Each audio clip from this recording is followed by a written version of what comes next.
You ever stop and think about how your life is going to be remembered? I don't mean in some big history book, but in, the little official documents that get left behind. Well, sometimes those records, they don't tell the whole story.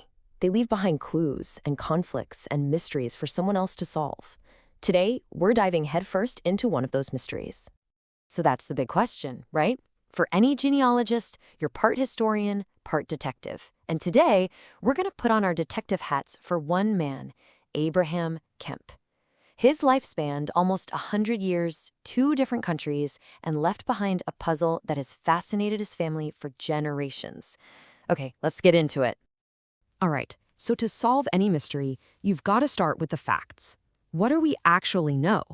So we're going to start with what the official archives tell us about Abraham's early days, just to build a solid foundation from the records that nobody disputes.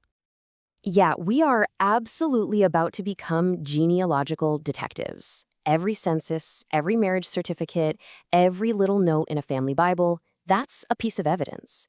And our mission, should we choose to accept it, is to reconstruct Abraham Kemp's long and, as you'll see, surprisingly complex life using just these clues. So the trail starts right here, with crystal clear, verifiable records. Abraham was born in 1795 in what was called Upper Canada. We know it as Ontario today. As a young man, he actually served in the War of 1812. And then, in 1818, he marries his first wife, Sarah Fletcher. See, this is the bedrock of his story. These are the facts that aren't up for debate. So starting with those key dates, Abraham's life really starts to take shape. He wasn't just defined by his military service. He was, more than anything, a family man.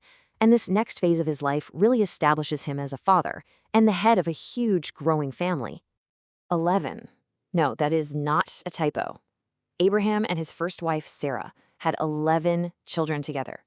I mean, that number alone tells you so much about the life they were building, right? You can just imagine this bustling household, a legacy of sons and daughters.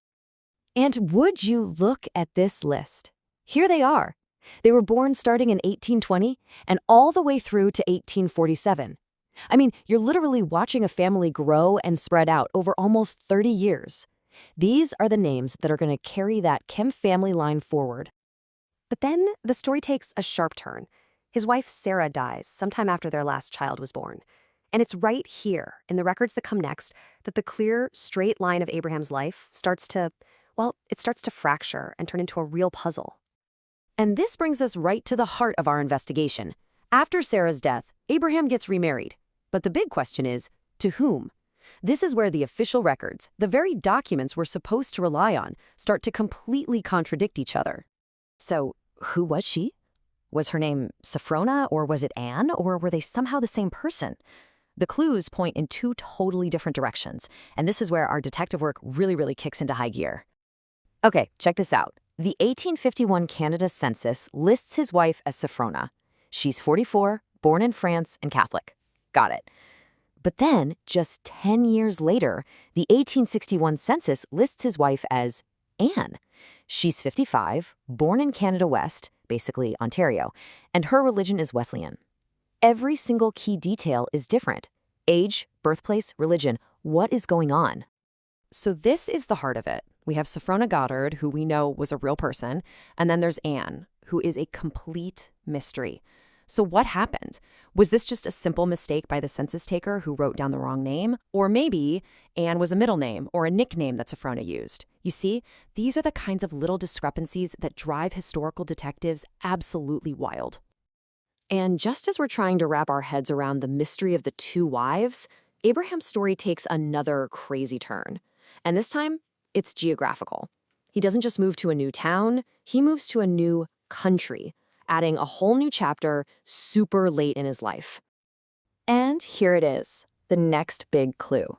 The 1870 U.S. Census finds a 74-year-old Abraham living in Saginaw, Michigan. And guess who's with him? The census calls her Sophrony, which is almost certainly a misspelling of Sophrona. This confirms she was a real and very significant part of his life for years.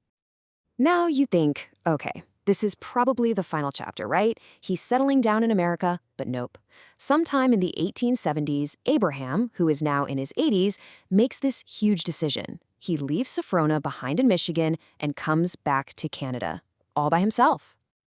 I mean, this is such a powerful moment in his story.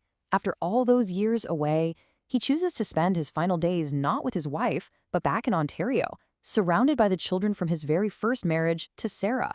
It's just a deeply personal, very human decision that we're lucky to see captured in the historical record. And so we come to the end of the paper trail, the very last records we have for Abraham Kemp. Well, they seem to raise as many questions as they answer, and they lead us to one final, really poignant mystery. This is it, the 1881 Canada Census. We find him, 85 years old, living in the house of his son Peter, and look at his status right there, widowed. So, what does that mean? Does this mean Sophrona had passed away back in Michigan, or did he just consider himself a widower after leaving her? The record doesn't tell us. At 85 years old, Abraham Kemp basically becomes a ghost. He doesn't show up in the next census in 1891. The paper trail, which we've been following for almost a century, just goes completely cold right here. And this is the final and maybe the most frustrating piece of the whole puzzle. For a man who lived such a long and full life, I mean, a soldier, a father of 11, a guy who moved between countries, there is no final marker. No death certificate has ever been found. No headstone has been located. He just vanishes. Abraham Kemp's life is such a great reminder that history is just a collection of fragments. His legacy is a puzzle, and it's pieced together from all these conflicting little clues. It kind of makes you wonder, doesn't it? 100 years from now, what story will the records we leave behind tell about us? And what mysteries will they create?